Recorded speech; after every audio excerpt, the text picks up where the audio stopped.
Hey, welcome back. In this lesson we're going to break down the US trucking industry piece by piece. Sit back, enjoy, and don't forget to take notes. First, let's look at the stakeholder structure, which is the structure of the industry broken down into the hierarchical relationships of the major players, or so-called stakeholders. We will begin with the stakeholders who own the freight that is being transported. A shipper is a company or individual who needs to transport the cargo, and a receiver is a business or individual who needs to receive the cargo. Simple enough. Good examples of shippers are such companies as Canfor, one of the largest timber producer in the nation, or Evans Fruit Company, a major producer of fresh fruits. A shipper can be any business associated with absolutely any product. It could be a factory, a farm, plantation, importer, processor, and so on. A good example of a receiver could be Walmart, the largest chain of supermarkets in the United States. At the same time, Canfor and Evans Fruit Company are also examples of receivers. As large manufacturers, they not only ship, but they also need to receive large quantities of goods. Together, shippers and receivers are called freight owners. Of course, there are transportation companies that work directly with freight owners on a contract basis. However, deals with large customers are mostly only available to large carriers because of the very large volume. Small carriers can also work directly with shippers, for example, by getting a contract from a small factory or a farm located in the same city or district as the carrier. However, small companies often go the other way. Instead of contracting with one or more customers directly, they take the goods from freight brokers. Let's talk about them. A freight broker is a business or individual who matches freight owners with trucking companies in order to organize and facilitate the movement of freight. Freight brokers are licensed to arrange transportation within the United States. They work for the shipper or the receiver and should not be confused with a dispatcher or a trucking company. A brokerage company doesn't need to own its own trucks. They provide a service to the shipper to find suitable carriers and make profit on the difference between how much money they got from the customer and how much they paid the trucking company. For example, a broker negotiated a price of $1,100 to ship imported mangoes from Miami to Jacksonville, Florida. He then found a carrier willing to move this load for $900. The remaining $200 difference is the profit the broker can put in his pocket. So, why do shippers and carriers work with brokers? Well, first of all, as we already discussed, it doesn't make sense for a large shipper to work with small trucking companies because they wouldn't be able to cover the entire volume of freight.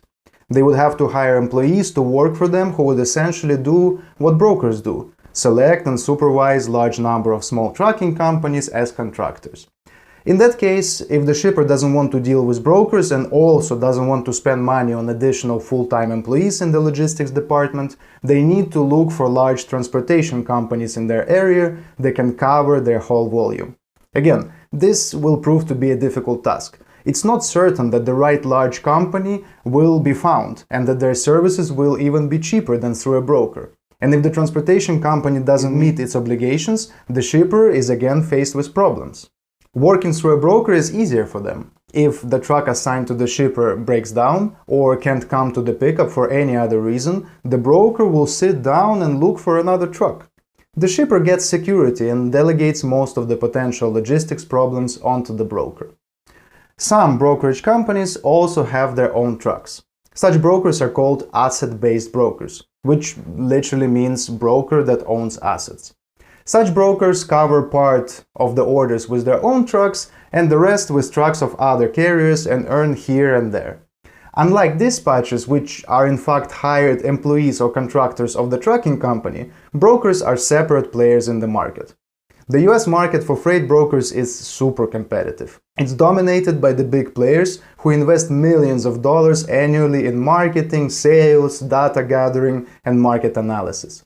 Small players or new brokers, especially those who are coming in from scratch and don't have their own trucks and established customers, have a very hard time in this industry. While becoming a dispatcher and finding your first customers can be done in a matter of weeks, finding a shipper who wants to work with a new brokerage company and beat the competition on pricing in today's realities is incredibly difficult and sometimes can take years. Transportation brokers are the companies that dispatchers work with directly to find freight for their trucks. It's important to get the idea right. The broker is not your client or employer. Your client is the transportation company, the carrier, the one who owns the trucks you dispatch. The broker is one from whom you get the freight. In fact, this is another player in the market with whom you will need to constantly cooperate. You can't live without each other, but your interests are not exactly the same. The broker wants to sell the cargo to the carrier at a cheaper price in order to pocket as much difference as possible. And the dispatcher, just like the transportation company he works for, wants to take the cargo at a higher price to make more money. That's essentially the whole game of the market. Remember our previous example of a load Miami to Jacksonville for which the broker got $1,100 and paid the carrier $900. If the carrier had a good dispatcher who knows the market well and is good at negotiation, he could have bargained with the broker and booked the same load for $1,000 instead of $900. Well, good negotiation is key for a dispatcher. But let's not get ahead of ourselves. We still have one more important stakeholder to look at. Transportation or trucking companies in the American market, they're commonly referred to as motor carriers or just carriers. These are companies that own trucks and have a license to transport goods across the United States. This includes the dispatcher. We do not distinguish dispatchers as separate stakeholders, since they're employees of the trucking company or, in the case of remote dispatch, contractors. Motor carriers in the US are divided into several categories depending on the type of license, the motor carrier authority that they possess. Contract carrier versus common carrier. A contract carrier is a transportation company that serves specific customers.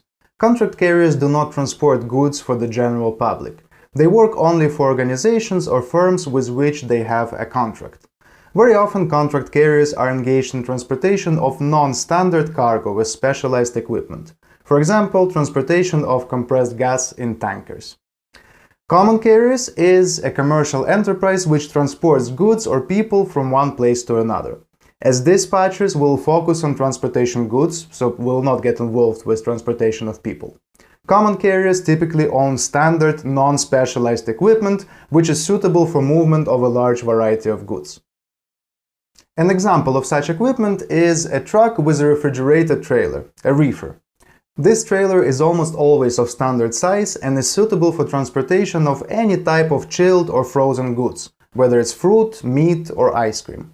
Most carriers on the market are common carriers, and they're primary customer or employer of a remote dispatcher. By focusing on common carriers, we can divide them into two more subcategories: interstate common carriers versus intrastate common carriers. This part is quite simple. Intrastate means within a state. Interstate, from the word inter, means between states. Most dispatchers work with interstate carriers, as they are the ones who need a good dispatcher the most, the dispatcher who will analyze the market and move their trucks on the highest paying routes.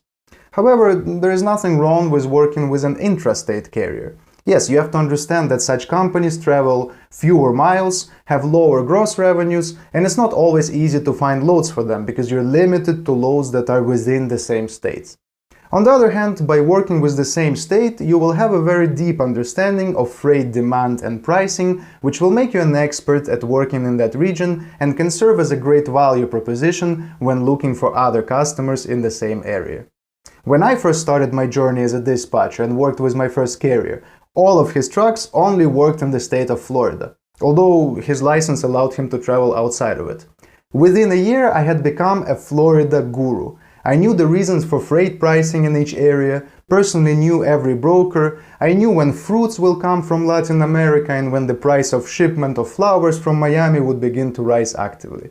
With that knowledge, I had no trouble finding other Florida carriers and convincing them that I knew my business and could be of great service for them. Okay, we're not done. Here are two more subcategories that common carriers can be divided into. Common carrier of household goods and common carrier of property except household goods. The first one, common carrier of household goods. Transportation companies that fall into this category are authorized as a carrier to accept payments from the public for the transportation of household goods. The definition of household goods includes anything used in the home, such as furniture or appliances. Items purchased by customers from a store or a factory that they ask to have delivered to their home are most often included in this category. The homeowner pays for the transportation costs incurred in the delivery. These movers usually work with the public rather than businesses. They help with moves or make home deliveries. They usually advertise their services offline or online on specialized websites and do not need the service of a remote dispatcher that much. Such carriers are not an ideal potential customer or employer of ours. The second one, common carrier of property. This status gives companies the right to become hired carriers of goods regulated by the US government, except household goods. These are the carriers we're really interested in. They carry all standard types of goods except household goods. Whether it's wood, building materials, fruit, meat, plastic, supermarket carts, whatever. This type of carrier works with businesses, legal entities, the very shippers and receivers who hire brokers through whom we will book the shipments from. They carry bulk goods in large volumes. Whether it's within state or across the country, these are the carriers that need your services so badly.